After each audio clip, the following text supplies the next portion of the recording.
It's beer o'clock on Real Ale Craft Beer. Today we've got a lovely looking Pils to show you. I had to look then. Why? I don't know. This is Maxlrainer Pils. 4.9% ABV. 330 milliliter bottle. Dark brown bottle. Blue bottle cap on this one. Brewed according to the German Reinheitsgebot, the Bayern Reinheitsgebot. Bayerisch. It's got that kind of Bayerisch sticker on the back. So I think it's like, so I went to, very quickly on this one, I went to Belgium about 10 years ago now. And it was this almost like this club of breweries. They were called the Belgian Family Brewers. And it's a bit like, we'll scratch your back if you scratch ours type of thing. If you're in trouble, we'll look after you. You know, that sort of, and I think to some degree that's a great thing. But the only downside to that is that it kind of shoulders out newer breweries, if you like. Something coming along, something new, something fresh, something different. Maybe they're not. Maybe it's more difficult to get into this club of brewers. So I don't know if somebody could explain to me this stamp on the back of the bottle. But it does seem to be a bit of the same. That same sort of technique of a club of breweries. That said, let's get it out into a glass. See what we get. These little things are everywhere, mind. There's one in beer in the UK. It's called the Guild of Beer Writers. And, you know, they all look after each other, which is a good thing. Wow. This Pils is bright. Pin bright. Wow.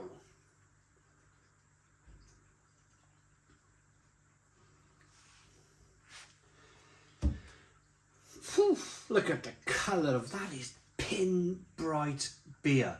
One finger white head, good levels of carbonation. Clear looking liquid in the glass.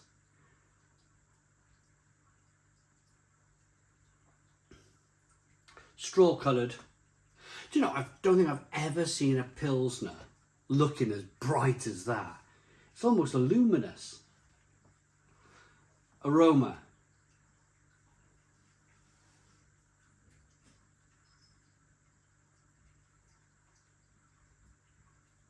My initial worry, I'll be honest with you, my initial worry was that it was going to be all about the look of this beer and no substance.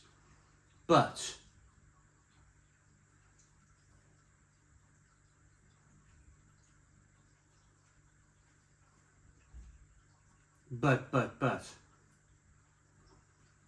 there's lots of light grain here. There's lots of light grain flavours coming through.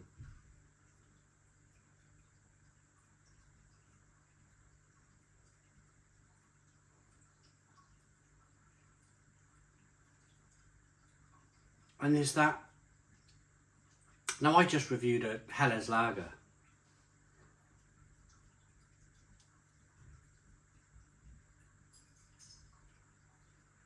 And it didn't have that sort of stinging nettle aroma that you really associate with German beer. It had more of a peppery spiciness to it. It was from a newer world brewery, a newer brewery from Germany. A company called Urban Chestnut. But this has that classic kind of stinging nettle aroma to it that I love. I do love. Let's dive in. Cheers, everybody.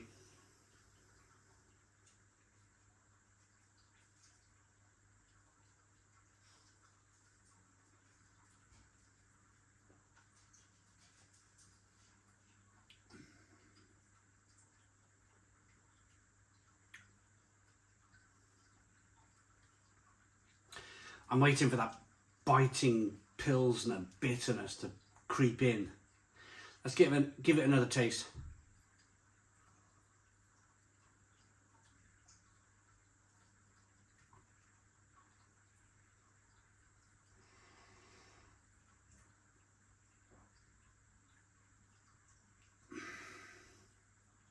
Very refreshing.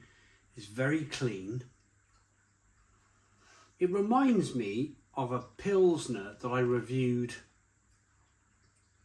So I went to Hamburg in Germany, and I was with this wonderful brewery enjoying their beer. But every time we went into the Reeperbahn, we were going into the Reeperbahn for a beer and walk around every now and again. There was billboards for this specific Pilsner everywhere. And I mentioned this to the brewer, what's this Pilsner in the billboards? And they were like, don't bother with this. Don't bother with this. It's kind of like you call it industrial Pilsner. But as I do, I'm a beer reviewer. I'm intrigued.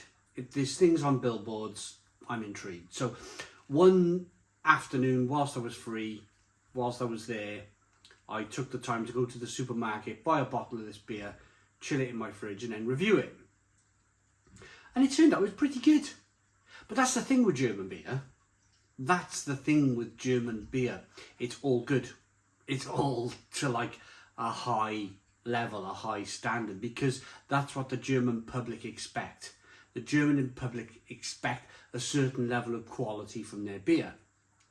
So, although this fantastic, lovely brewer, Brewery Uberquell, that's the name of these. They were maybe not bother with it. I was intrigued enough to buy it, and I bought it, and it was pretty good. It's a pretty good Pilsner.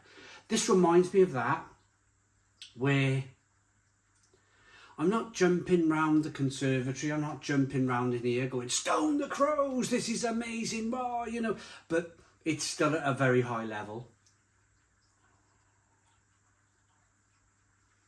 It's clean, it's crispy, it looks,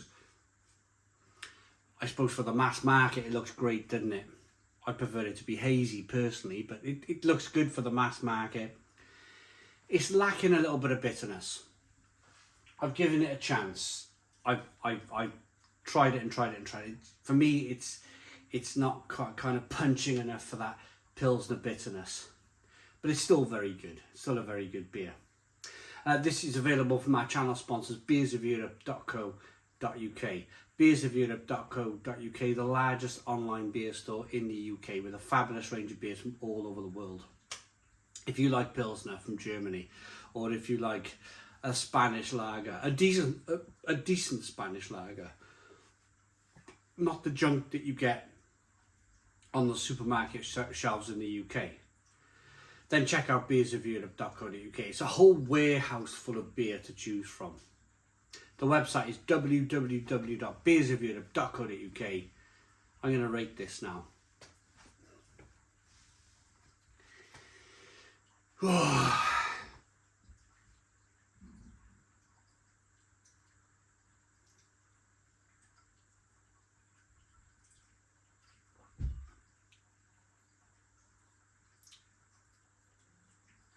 I like it, but I don't love it. I think it lacks a little bit of bitterness. 7 out of 10. 7 out of 10 from Real Ale Craft Beer. Please put your comments in the comments box. Subscribe to our daily beer and food reviews. Give us a big fat thumbs up. Boom. Cheers.